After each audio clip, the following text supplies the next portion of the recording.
believers, we have received amazing things when we were born again.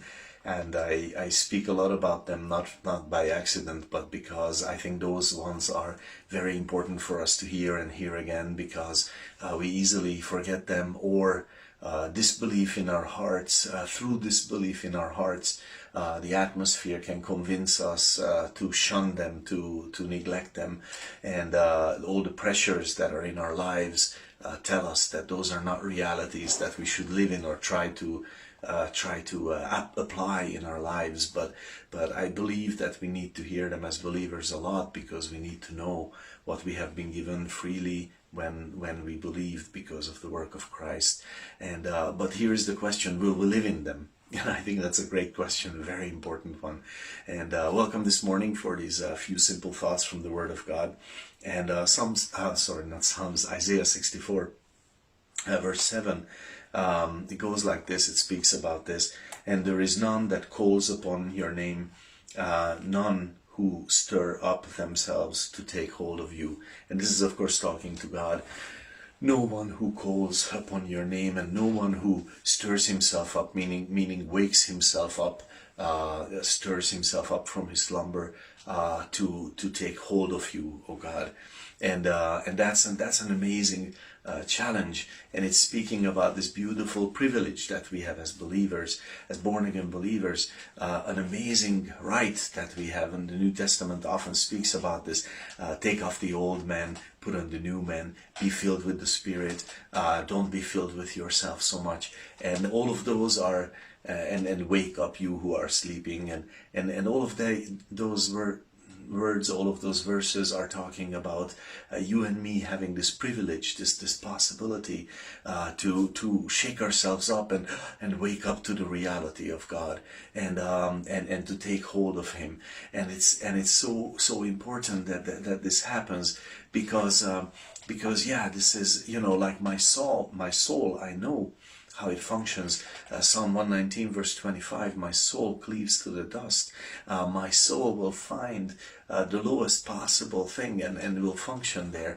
My soul will find the lowest topic to talk about, or the lowest thing to do in life, and will do that. My soul cleaves to the dust. It will not look for the spiritual naturally.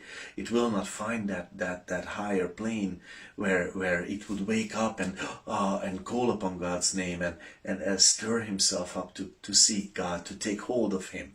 Will not do that on its own. But it is my place to say that, to say, hey, wake up my soul.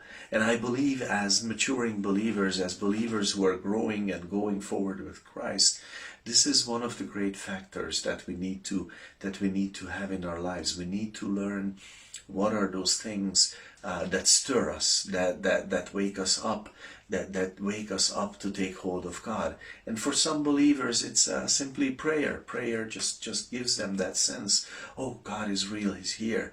For others, it's fellowship or ministry. It is, maybe it's Thanksgiving. It could be a lot of things, but whatever it is that stirs up your heart to take hold of God's reality, it is your and my responsibility in life as believers. It's not just our privilege, but also our responsibility, because we can usher in that presence of God by taking hold of Him and saying, oh yeah, He's here. And people are saying, what, where, who?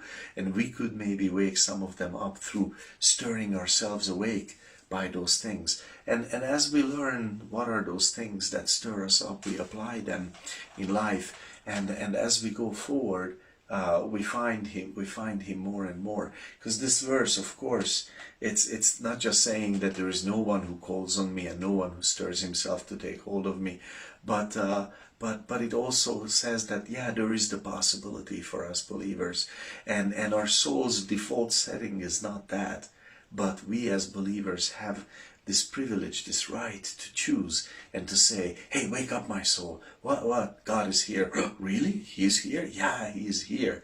And we need to find those things that give us that sense, that help us recognize Him, that help us see Him, because this is, an amazing change in our lives every day.